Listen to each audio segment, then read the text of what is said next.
হবে। তিনি 7 দিন ভগবানের পথে নিয়োজিত রাখার জন্য সংসার পরিত্যাগ করে পুত্রকে সকল দায়িত্ব বুঝিয়ে দিয়ে গঙ্গা তীরস্থ হন। সেখানে সুখদেব গোস্বামীকে তিনি আশ্রয় করেন। কেন সাপটি তিনি পায় এটা আমরা সবাই জানি, এর জন্য আমি ওদিকে আর যাইনি। তো সেই গঙ্গা তীরস্থ হওয়ার পরে যখন নবম স্কন্ধ পার হয়ে গেছে, তখন সুখদেব গোস্বামী বললেন, তুমি ভাগবত শ্রেষ্ঠ, তুমি আমাকে প্রশ্ন করে বিষয়বস্তুকে অভিনব করে তুলছো। তুমি বক্তা তখনই আগ্রহী হয় যখন শ্রোতা তাকে নতুন প্রশ্ন করে। সেই বক্তা যদি পারদর্শী বক্তা হয়, সে তার যদি সকল কিছু সম্পর্কে ভালো জ্ঞান থাকে, শ্রোতা প্রশ্ন করলে তিনি আনন্দিত হয়। তো সুখদেব গোস্বামী বললেন, এই বড় গুজ্জ কথা, এ বড় গুজ্জ কথা, এই কথা সবার কাছে আলোচনা করা যায় না।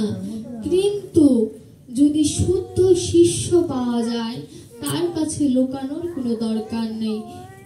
স্ত্রীও ব্যক্তির কাছে যেমন স্ত্রী বিষয়ক বস্তু মধুর, স্বজনের কাছে তদ্রূপ কৃষ্ণ প্রীতি কথা মধুর। অর্থাৎ যারা স্ত্রী বিষয়ক বিষয় ভালোবাসে, যারা ভোগে আকৃষ্ট, তাদের কাছে স্ত্রী বিষয়ক কথা অর্থাৎ লালসা বিষয়ক কথা তার কাছে মধুর লাগে।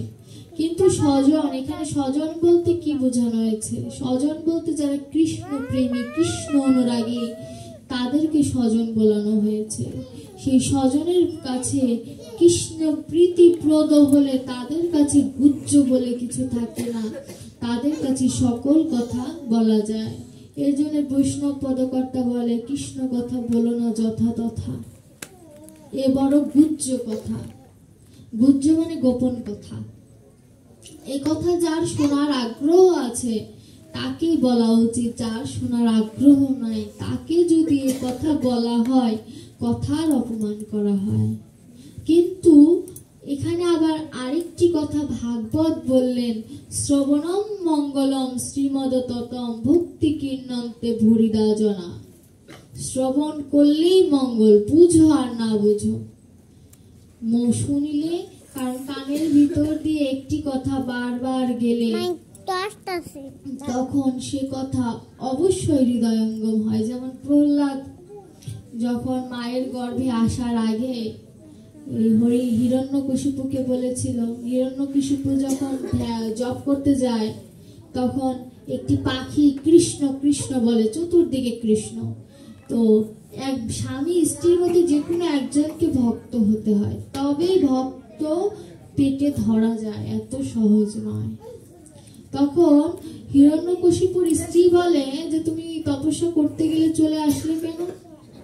তখন হিরণ্যকশিপু বলে, একটি পাখি আমাকে খুব বিরক্ত করছিল। মা তো বুঝতে পেরেছে কি হয়েছে। পশুর কাছে বিরক্ত বিষয়ক শব্দ একমাত্র কৃষ্ণ কথা। তখন হিরণ্যকশিপুকে জিজ্ঞেস করে, পাখি কি বললে? হিরণ্যকশিপু বলে, মুখে বললে বুকে বসে, এর কথা বলতে নেই। তখন স্ত্রী বায়না ধরলে, না কি বলেছে বলো? বলে কৃষ্ণ বলে। বলে পাশে গেলে কি বলে? কৃষ্ণ বলে। সামনে কৃষ্ণ বলে, পেছনে কৃষ্ণ, উপরে কৃষ্ণ। এভাবে মোটামুটি সারা রাত ধরে কৃষ্ণ আলাপ হয়, তারপরে তারা সংযমে যায়। এই যে প্রহ্লাদ, ভক্ত প্রহ্লাদের ওখান থেকে এই যে আবির্ভাব, এর জন্য ভগবানের নামের এত মহিমা। এর জন্য ভাগবতে বললেন, শ্রবণ মঙ্গলম আজ না বুঝিবে যেহ, শুনিতে শুনিতে সেহ অদ্ভুত চৈতন্য চরিত, বুঝিবে রসের রীতি, হইবে পরম প্রীতি, শুনিলেই হইবে বড় হিত। শুনিলেই হিত হবে, হিত মানে মঙ্গল হবে, শুনিলেই হিত হবে। কিন্তু সেটাকে মানে এটাকে এমন একটু শোনো, কিন্তু হৃদয়ঙ্গম করতে হবে। কৃষ্ণ নাম একবার শোনো, কিন্তু হৃদয়ঙ্গম করতে হবে। বলে না, কৃষ্ণ নাম করলে যত পাপ হরে, পাপীর কি সাধ্য আছে তত পাপ করে। আমরা তো এত কৃষ্ণ নাম করছি আগের থেকে, এখন বর্তমানে অষ্টপ্রহরের সংখ্যা এত বেড়েছে, এত লীলা কীর্তন হচ্ছে, আমাদের মুক্তি তো হচ্ছে না। একবার কৃষ্ণ নাম নিলে যত পাপ হয়, সে একবার কৃষ্ণ নাম মন থেকে আমার মতো অথন্ত নিতে পারে না। মুক্তি হবে কোথা থেকে? একবার কৃষ্ণ নাম যদি আমি মনের মধ্যে আত্মস্থ করতে না পারি, গুরুদেব আমার কানের মধ্যে কিছু দিয়ে গেল, যে মন্ত্রে দীক্ষা নিক, দেখবেন প্রথম শব্দটা ক্লিং থাকে। ওই ক্লিং এর মধ্যে যে রাধা কৃষ্ণের যে বিষয়বস্তু আছে, যে বোঝে সেই সাধনাটা করতে পেরেছে। কিন্তু এই গুরু মন্ত্রটাও ভুলে গেছি, জপও করা হয় না, অনেকে জপ করতেও জানে না। তো ভগবানের এই নামটা আমার হৃদয়ে কবে আসবে? এই যে এর জন্য বললেন তুমি ভাগবতম। সুখদেব গোস্বামী পরীক্ষিত মহারাজকে বললেন তুমি ভাগবত শ্রেষ্ঠ, তুমি উত্তম, তোমাকে বলা চলে। অঘাসুরের মুখ থেকে যখন কানাই তার সখাদের উদ্ধার করে যমুনা পুলিনে যেতে থাকে, তখন তারা লক্ষ্য করে যমুনা পুলিন তাদের খেলা করার জন্য উপযুক্ত একটি জায়গা। সেখানকার বালুগুলো নির্মল কর্পূরের মতো। বালু আমার কর্পূরের মতো হয়? এটি সখ্য রসে দেখতে হবে, সখ্য রসে ভাবাবিত হয়ে দেখতে হবে। নীলা আমি বলবো সেটাকে শুনলে হবে না, চোখ বন্ধ করে এখানে ধারণ করতে হবে, ভাবতে হবে কৃষ্ণ এইভাবে এটা করেছে। আমার হৃদয়ে যমুনা পুলিন রয়েছে, আমার হৃদয়ে ভগবান গোষ্ঠ বিচারণ করছে, জাগরণ হচ্ছে, গোষ্ঠ হচ্ছে। একটা সময় উত্তরা গোষ্ঠও হয়ে যাবে, ফেরত গোষ্ঠ একদিন হয়ে যাবে। সেই ফেরত গোষ্ঠ হওয়ার আগে ভগবানকে কি একবার মন থেকে স্মরণ না যদি করতে পারি, আবার যে সেই 84 লক্ষ জন্মের ফেরে পড়তে হবে, কোনো উদ্ধার পাবো না। তাই ভগবান এই লীলার মাধ্যমে প্রত্যেকটি কথার মধ্যে ভগবান কিছু তত্ত্ব কথা ঢুকিয়ে দিয়েছে। এই যে যমুনা পুলিনে ভগবান যখন খেলার বিষয়বস্তু বলে না এখানে আমাদের খেলা করার উপযুক্ত জায়গা, ভগবান শ্রীকৃষ্ণ মাঝে বসে এবং সখারা তাদের চতুর্দিকে বসে। এ যেন পদ্ম ফুলের কৌনিকা হচ্ছে ভগবান শ্রীকৃষ্ণ, আর পদ্ম ফুলের পাপড়ির মতো সখারা তাকে ঘিরে বসে আছে। আমরা যদি আমার ষড়রিপুকে সেই পদ্ম ফুলের পাপড়ির মতো তাকে ঘিরে সজ্জিত করতে পারি, আমাদের এই ষড়রিপু কিন্তু তার ভক্ত হয়ে যাবে। ষড়রিপু দমন করা সম্ভব নয়, গীতায় বলেছে দমন করা সম্ভব নয়, কিন্তু কৃষ্ণ প্রীতিতে সমর্পণ করে দেওয়া সম্ভব। কৃষ্ণ অনুরাগী করার পেছনে সমর্পণ করে দেওয়া সম্ভব। ষড়রিপু দমন করা যাবে না। ষড়রিপু ছাড়া মানুষ সম্পূর্ণ পরিপূর্ণ হয় না। কাম কামনা না থাকলে ভগবানের উপরে লোভ লালসা আসবে না, কিন্তু সেই কামটা কৃষ্ণ প্রেমের চাওয়ার, সেই প্রেমের আগ্রহ থাকতে হবে। এই ইহ জগতের বাসনার মধ্যে থাকলে হবে না। যখন ভগবান শ্রীকৃষ্ণ মাঝ বরাবর বসে আছেন, এমন সময় কেউ পাত্র আনেনি, খাবার খাওয়ার যে পাত্র সেই পাত্র আনেনি। পাথরগুলোকে সুন্দর থালার মতো সাজিয়ে সেখানে এক একজনে পত্র, পুষ্প, পল্লব এগুলো এনেছে। সেগুলো সাজিয়ে সুন্দর করে দুধ দিয়ে ভাত দিয়ে মাখিয়ে নিজে সেবা নিচ্ছে। নিজে সেবা নিয়ে দেখছে মিষ্টি হয়েছে কিনা। কি অপূর্ব দৃশ্য দেখুন। আমরা ভগবানকে এঁঠো খাবার দেওয়ার মতো যোগ্যতা রাখি? কখনো চিন্তাও আনি না। আর সখারা নিজে খাচ্ছে, খেয়ে দেখছে মিষ্টি হয়েছে কিনা। তারপরে ভগবানকে বলছে দেখ তো কানাই, এটুকু খেয়ে দেখ তো, এটুকু বড় মধুর লাগে, দেখ তো একটু খেয়ে দেখ। শুধু এখানে না, তারা ব্রণী কোনো ফল খেলেও কিছুটা খেয়ে নিজে আস্বাদন করে। যদি ফলের মধ্যে বিষ থাকে তাহলে যেন তাদের মৃত্যু হয়, তার সখা কানাইয়ার যেন কিছু না হয়। এমন সখ্য রস না হলে কি কৃষ্ণকে পাওয়া যায়? কৃষ্ণকে পেতে হলে শিশুর মতো মন নিয়ে ভগবানকে ডাকতে হয়। কি শিশুর মতো মন না নিয়ে ভগবানকে ডাকলে কি আর ভগবানকে পাওয়া যায়?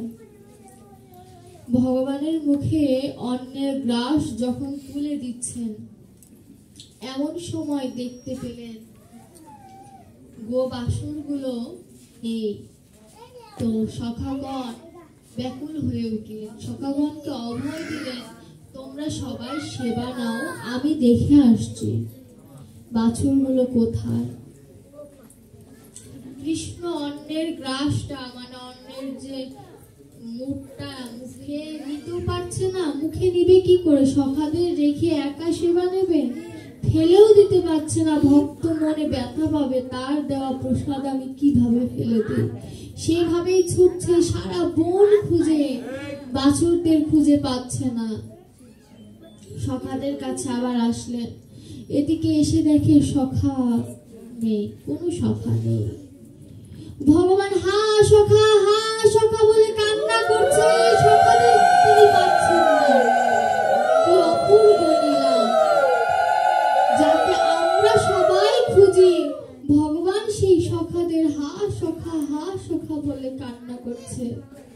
বৈষ্ণব পদকর্তা বললেন, এ তো তোমায় সাজে, তোমার তুলনা নেই ত্রিভুবন মাঝে। দিব্য নয়নের মাধ্যমে ভগবান বুঝতে পারলেন এসব ব্রহ্মা ঠাকুরের কাজ। এখন কি করবে তিনি? এমন কিছু করতে হবে যাতে ব্রজবালা গোপীদের মনের সাধু পূর্ণ হয়, সবাই যেন তাকে পুত্র রূপে পায়, এবং সেই পাশাপাশি ব্রহ্মার যেন একটা শাস্তি হয়। তিনি কি করলেন?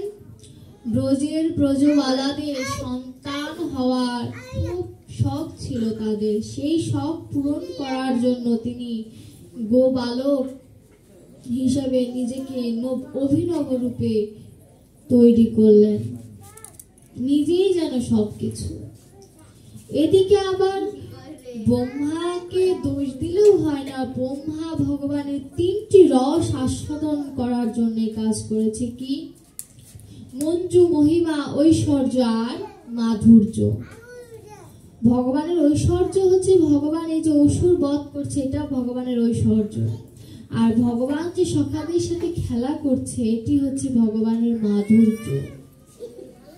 এগুলো আস্বাদন করার জন্য ব্রহ্মা ভগবানকে পরীক্ষা করার জন্য এই দুঃসাহস দেখিয়েছেন। ভগবান সৃষ্টি করলেন এ যেন সর্বং বিষ্ণুময়ং জগৎ। দড়িও ভগবান, সখাও ভগবান, বাছুরও ভগবান।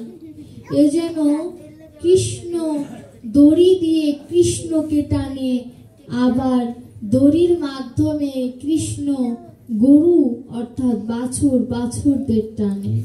এ যেন সবকিছুই বিষ্ণুময় হয়ে গেছে। কি অপূর্ব দৃশ্য! এতে কেউ তো বুঝতে পেল না ভগবান শ্রীকৃষ্ণ সব কিছু, কিন্তু মায়েরা যে কৃষ্ণের প্রতি আলাদা ভালোবাসা ছিল, সখাগণের যে ভালোবাসা, তা কৃষ্ণকে মায়েরা বেশি ভালোবাসতো নিজের সন্তানের থেকে। এখন কিন্তু সবই তো কৃষ্ণ, এর জন্য এখন আর কৃষ্ণের প্রতি ওরকম টান নেই, গো বাছুরদেরও সেরকম কোনো টান নেই, কারণ তাদের সবার মনের বাসনা পূর্ণ হয়েছে। ভগবান ভক্তের মনোবাসনা পূর্ণ করার জন্য কত কিছুই না করে, তার দৃষ্টান্ত হচ্ছে এই লীলা। আমরা সংসারের জন্য কান্না করি, কিন্তু এখানে সংসারের জন্য নয়, গোপিকাগণ কিন্তু কৃষ্ণের জন্য নারায়ণের কাছে প্রার্থনা করতেন, নারায়ণের কাছে বলতেন, তাদের আরাধ্য দেবতা ছিল নারায়ণ। নারায়ণের কাছে তারা প্রার্থনা করতেন আমরা যেন সবাই কৃষ্ণকে সন্তান রূপে পাই। সেই গো মাতা বাছুর রূপে কৃষ্ণকে পেতে চাইতেন, কি অপূর্ব লীলা। আর আমরা কৃষ্ণ নাম রূপী কৃষ্ণকে প্রিয় অবজ্ঞা করি, তুচ্ছ তাচ্ছিন্ন করি, ভগবানকে স্মরণ করার চেষ্টা করি না। এক সাধু তার মৃত পুত্রকে কণ্ঠে জড়িয়ে ধরে বলছে, হা পুত্র, হা পুত্র, হা পুত্র। নারদ মুনি সেখান দিয়ে যাচ্ছে। নারদ মুনি প্রশ্ন করলেন, তুমি কাঁদছো কেন? ওই লোকটি বলল, কিছুক্ষণ আগে আমার পুত্র আমাকে জড়িয়ে ধরতো, আমাকে চুমু খেত, আমাকে বাবা বাবা বলে ডাকতো। সেই পুত্র অসাড় হয়ে গেছে, এখন আর কথা বলে না, আমাকে তো বাবা বলে ডাকে না। নারদ মুনি বলল, তুমি দেহের জন্য শোক করছো কেন? এর ভিতরে যে আত্মা ছিল তার জন্য যদি তুমি একটু শোক করতে, তোমার তো আজ চোখে জল থাকতো না। গীতায় বলেছে না, আমি পুরাতন দেহ পরিত্যাগ করে নতুন দেহ ধারণ করি। তুমি যদি এই দেহের প্রতি শোক না করে হা পুত্র না বলে হা কৃষ্ণ, হা কৃষ্ণ, হা কৃষ্ণ, তোমার তো ইহজন্ম ধন্য হয়ে যেত। তুমি তো সে কাজ করলে না। তুমি এই পুত্রকে তার সৎ কার্য করে যদি সম্ভব হয় ভগবানের নাম করো, ভগবানকে ডাকো, ভগবান তোমার গতি করে দেবে। এই যে নারদ মুনি বললেন, ভগবান ছাড়া কোনো গতি নাই, আমাদের গতি নাই, গতি নাই। তিনি আমাদের আরাধ্য, তাকে না ডেকে কোথাও যাওয়া যাবে না। যে কোনো পূজা করুন, যে উপাসকই যান, যাই করুন, ভগবানের চরণে তো তিল তুলসী দিতেই হবে, উদ্ধার নেই তো তাছাড়া। আমার হৃদয় মাঝে গোবিন্দ আছে, আমি দূরে কোথায় খুঁজবো? নিজের ভিতরে যে গোবিন্দ আছে তাকে আত্মস্থ যদি করা যায়, আর কিছু প্রয়োজন হয় না। নববিধা ভক্তির মধ্যে প্রথমেই হচ্ছে শ্রবণ। শ্রবণ করতে বলেছে, সাধু সঙ্গ করতে বলেছে। সাধু সঙ্গ একমাত্র ঘরে বসে প্রশ্ন করা হলো যে কীর্তন, ভজন, সাধন সবকিছু ঘরে বসে হয়, কেন আসরে যাওয়ার প্রয়োজন? কেন সাধু সঙ্গ করার প্রয়োজন? কি দরকার? বললো ঘরের মধ্যে সবই হয়, ঘরের মধ্যে সবই হয়, বৈষ্ণব সেবা নাহি হয়, আলিঙ্গনে মনের ময়লা ঘোছে, কোথায় যাবি ঘরে কি তা পাবি, বল রে আমায় বল। এই যে আলিঙ্গনে মনের ময়লা ঘোছে, কোথায় পাবি বল রে আমায় বল। এই যে আলিঙ্গন, এই যে ভক্ত পরশমণির স্পর্শ যেরকম লোহা সোনায় পরিণত হয়ে যায়, কীর্তনের আসনে যেই বসুক আপনাকে ভাবতে হবে সবাই বৈষ্ণব। কারণ বলা যায় না কোন সময় ভগবান আপনাকে কৃপা করে। এর জন্য পাশে যেই থাকুক তার চরণ ধুলি মাথায় নিতে হয়, সে ছোটই হোক আর বড়ই হোক। কারণ যে সে যদি পরশমণি হয়, সে যদি গোবিন্দকে একবার ডাকতে পারে, এই নাম বড় ছোঁয়াছে। আপনি একবার মনের মতো যদি তাকে ডাকতে পারেন, ওই পরশমণির মতোই বৈষ্ণবের ছোঁয়া পেলে আপনি সবকিছু ছেড়ে ভগবানের নাম করতে বাধ্য হবে। পারবেন না গৃহে মাঝে থাকতে, যতই কাজকর্ম থাকুক, মনটা ভগবানের মনের দিকে নিয়োজিত থাকবে। ভগবান ছাড়া কিছু নেই, সব সময় আপনার এ কথা কাজ করবে। এর জন্য ভগবান শ্রীকৃষ্ণ ব্রহ্মাকে একটি উচিত শিক্ষা দেওয়ার জন্য এই কাজ করলেন। কৃষ্ণ এরকম প্রায় 1 বছর হতে চলেছে, 6 দিন বাকি বছর হতে, 1 বছর হতে। বলরাম একদিন লক্ষ্য করলেন বলরাম তো বলরামই আছে। যেদিন এই কর্মটি হয়, ব্রহ্মা যেদিন চুরি করে, সেদিন বলরাম ছিলেন না।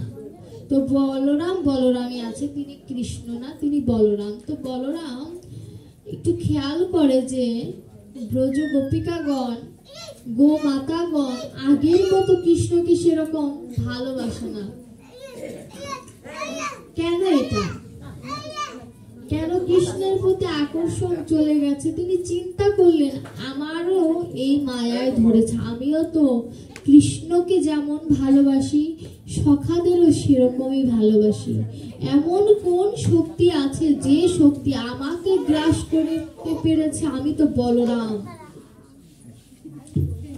বলরাম তখন জ্ঞান ইন্দ্রিয়ের মাধ্যমে, জ্ঞান চক্ষুর মাধ্যমে সবকিছু দেখতে পেলেন। ভগবানকে প্রশ্ন করলেন, ভগবান উত্তর দিলেন। এই কর্মটি হওয়ার পরে ভগবান বুঝতে পারলেন যে এখন সময় হয়ে গেছে ব্রহ্মাকে একটি শাস্তি দেওয়ার।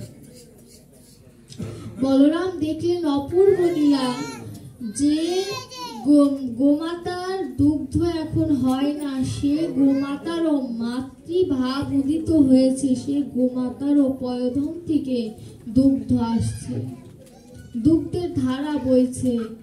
যে গাভী দুধ খাওয়া অনেক আগেই ছেড়ে দিচ্ছে, সেই গাভীও সে দুগ্ধ পান করছে। কি বাৎসল্য প্রেম, কি মধুর রস! বলরাম দেখে মুগ্ধ হয়ে গেলেন। বলরাম বললেন, হে কৃষ্ণ, এ তো তোমার দ্বারাই সম্ভব। তুমি ছাড়া এই লীলা কে কবে দেখাতে পারবে? ভগবান শিব এই জগতে এসেছেন, কিন্তু তবু তার লীলার থেকে কৃষ্ণের লীলাকে বেশি গুরুত্ব দেওয়া হয় কেন? কারণ ভগবান শ্রীকৃষ্ণের লীলার মধ্যে কিছু মাধুর্য লুকিয়ে আছে, যা অন্য কোনো লীলায় পাওয়া যায় না। প্রত্যেকটি লীলার একটি করে গুরুত্বপূর্ণ বিষয় থাকে।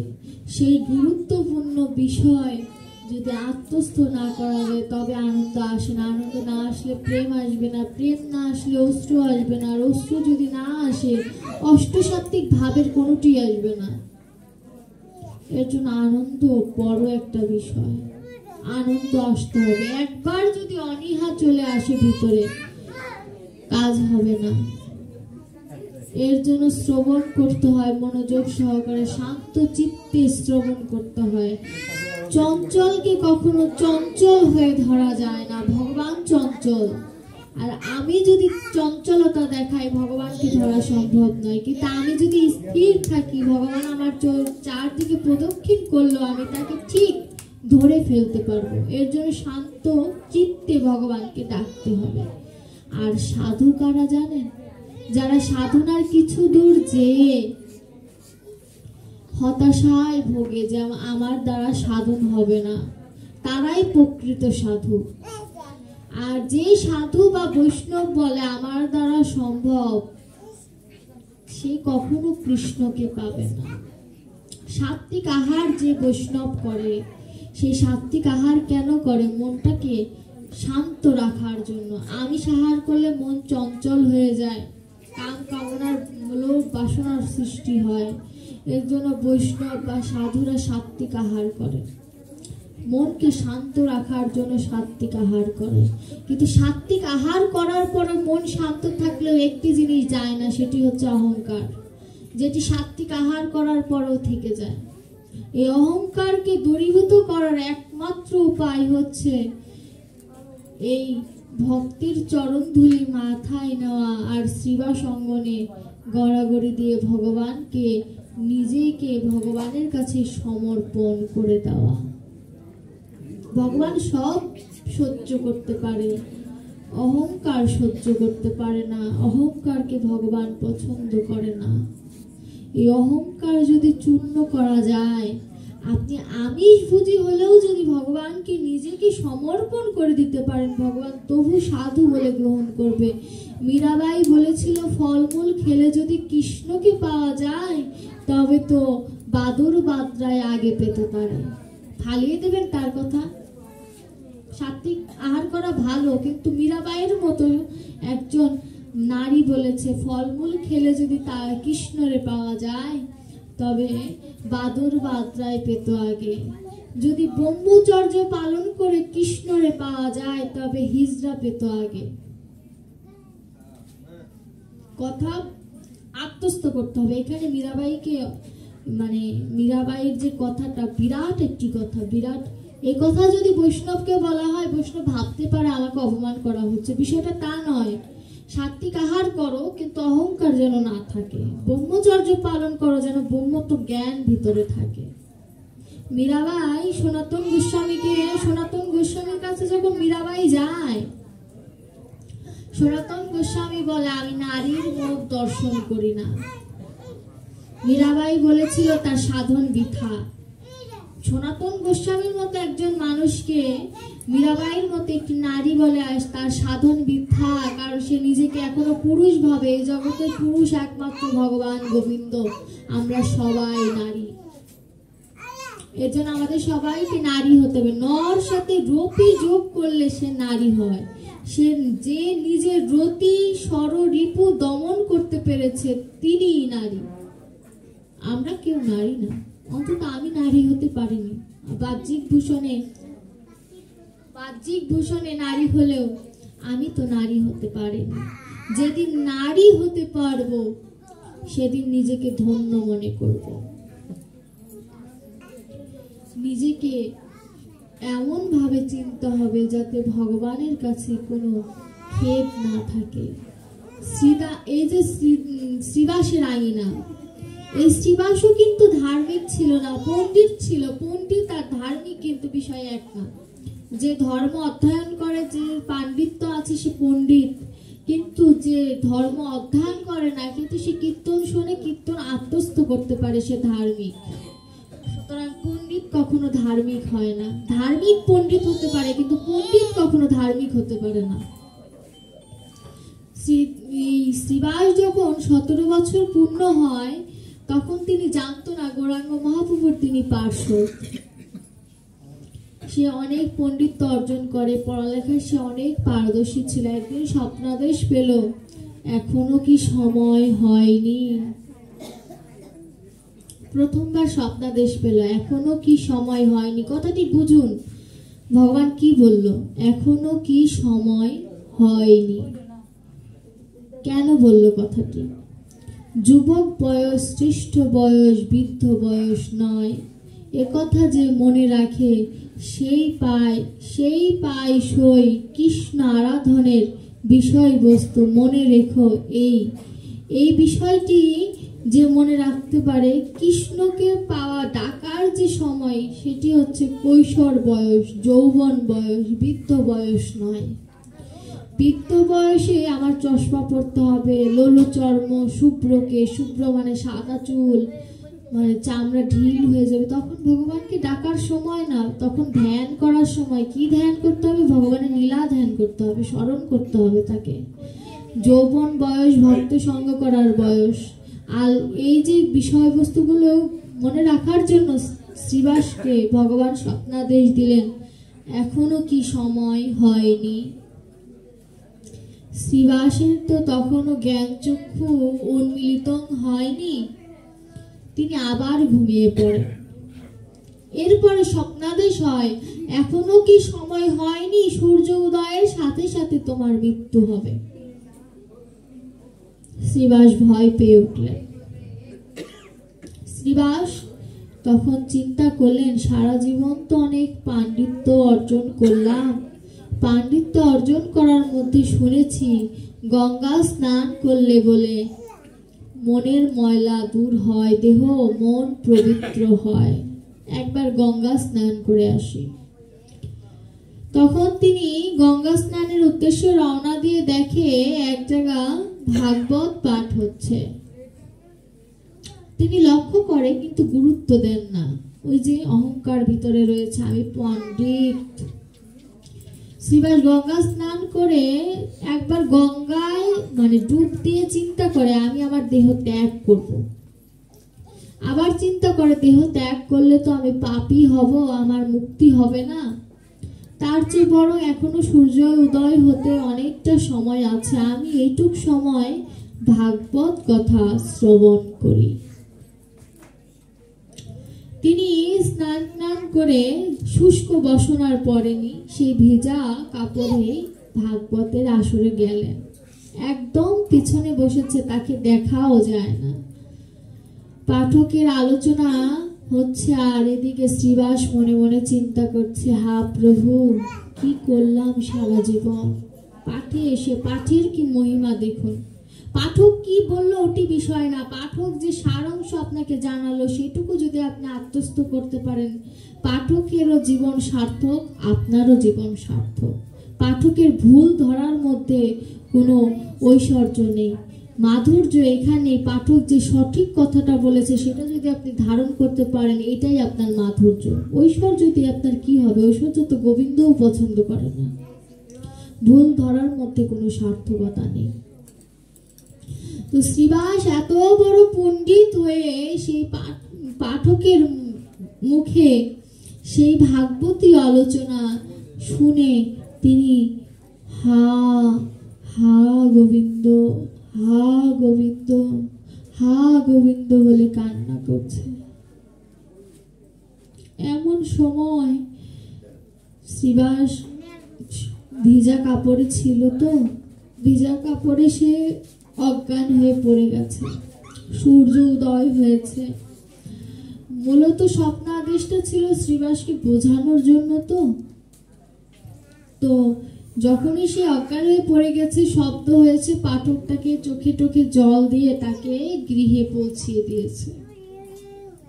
তো গৃহে পৌঁছানোর পরে শ্রীবাস আবার শয়নে যখন গেছে, আবার স্বপ্নাদেশ হয় যে শ্রীবাস, এবার কি তোমার জ্ঞান চক্ষু উন্মিলিত হয়েছে? এবার কি সময় হয়েছে? এবার কি